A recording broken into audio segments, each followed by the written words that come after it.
Hello everyone, আসসালামু আলাইকুম। আশা করি সকলে ভালো আছেন।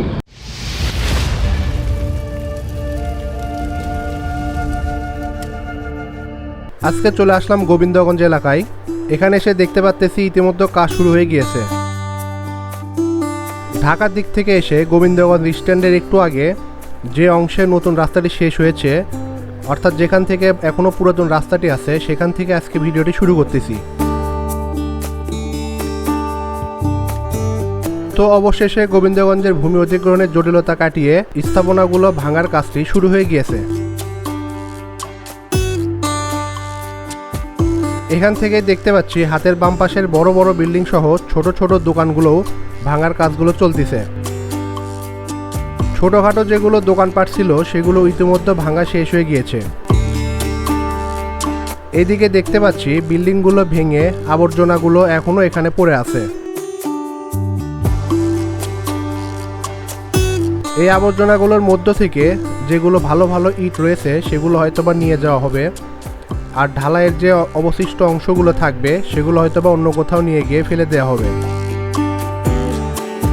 এই অংশটাতে ডান পাশে নতুন করে আর কোনো স্থাপনা ভাঙা হচ্ছে না, কেননা ডান পাশে যে পর্যন্ত রাস্তা হবে ইতিমধ্যে সে পর্যন্ত অধিগ্রহণ করা হয়েছে এবং সে অংশে ঢালাই কাজ করে ইতিমধ্যে সার্ভিস লেনের জন্য রাস্তা তৈরি করে রাখা হয়েছে।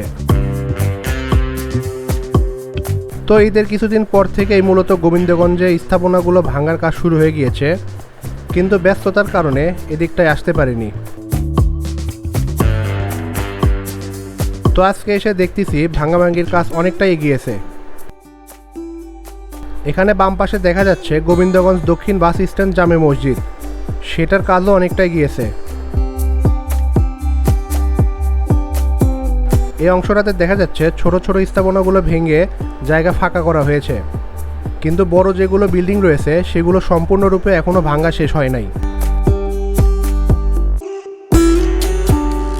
তো যেমনটা আগেও বলেছি, ঢাকার দিক থেকে রংপুরের দিকে যাইতে হাতের ডান পাশে সার্ভিস লেনের জন্য ঢালাই করে রাখা হয়েছে, তাই নতুন করে আর কোনো জায়গা নেওয়া হচ্ছে না এবং বাম পাশে সকল স্থাপনা ভেঙে ফেলা হচ্ছে।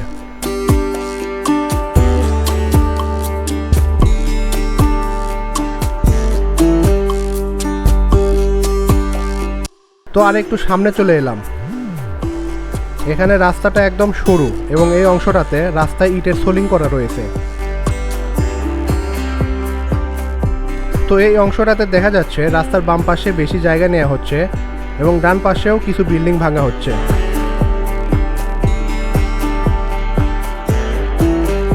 এখানে হাতের বাম পাশে ভিতর দিকে গোবিন্দগঞ্জ বাজার অবস্থিত। তো বলা চলে বাজারের সামনের অংশটাতে পুরাতন রাস্তার দুই পাশেই নতুন করে জায়গা নেওয়া হচ্ছে এবং বিল্ডিংগুলো ভেঙে ফেলা হচ্ছে। বর্তমানে এই অংশটা খুবই ঝুঁকিপূর্ণভাবে দাঁড়িয়ে আছে।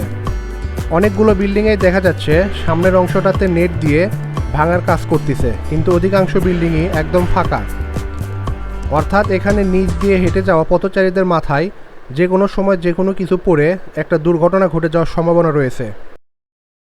তো বাজার অংশটা পার হয়ে বাম পাশে দেখতে পাচ্ছি গোবিন্দগঞ্জ সরকারি উচ্চ বিদ্যালয়। স্কুলের মাঠের সামনে কিছু দোকান ছিল, সেগুলো ভেঙে ফেলা হয়েছে। তো আরেকটু সামনে অর্থাৎ গোবিন্দগঞ্জ চার মাথায় চলে এলাম। এখানেই মূলত গোবিন্দগঞ্জ বাস স্ট্যান্ড অবস্থিত। তো এখানে দেখা যাচ্ছে উভয় পাশে ভাঙার কাজগুলো চলতেছে।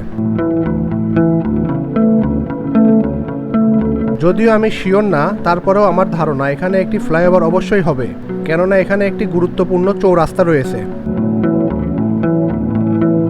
বিগত ঈদগুলোতে গোবিন্দগঞ্জের এখানে ভয়াবহ যানজট লাগলেও গত ঈদে দেখেছিলাম গোবিন্দগঞ্জ চারমাথা এলাকায় তেমন কোনো যানজট ছিল না।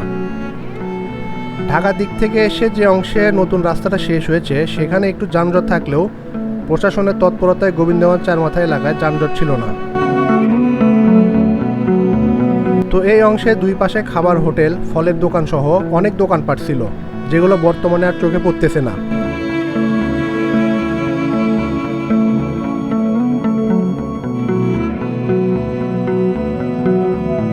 তো গোবিন্দগঞ্জ চারমাথা অংশটা পার হয়ে আর একটু সামনের দিকে চলে এলাম। এদিকে দেখা যাচ্ছে রাস্তার দুই পাশে স্থাপনাগুলো ভেঙে জায়গা নেওয়া হচ্ছে। যেহেতু এইদিকে তেমন বড় কোনো বিল্ডিং ছিল না, তাই ছোটোখাটো ঘর বাড়ির দোকানগুলো ভেঙে ইতিমধ্যে অনেকটা ফাঁকা হয়ে গিয়েছে। তো এখান থেকে আমি এখন পলাশবাড়ির দিকে যাচ্ছি। ঈদের আগে দেখেছিলাম পলাশবাড়িতে ভাঙার কাজগুলো চলতেছে। তো এখন সেদিকে কি অবস্থা সেটা দেখার জন্য এবং আপনাদেরকে দেখানোর জন্যই মূলত যাচ্ছি। তো পলাশবাড়ির আপডেট নিয়ে আরেকটি ভিডিও আপলোড দিব। সে ভিডিও দেখার আমন্ত্রণ জানিয়ে আজ এখানেই বিদায় নিচ্ছি। সকলে ভালো থাকবেন, সুস্থ থাকবেন। আল্লাহ হাফেজ।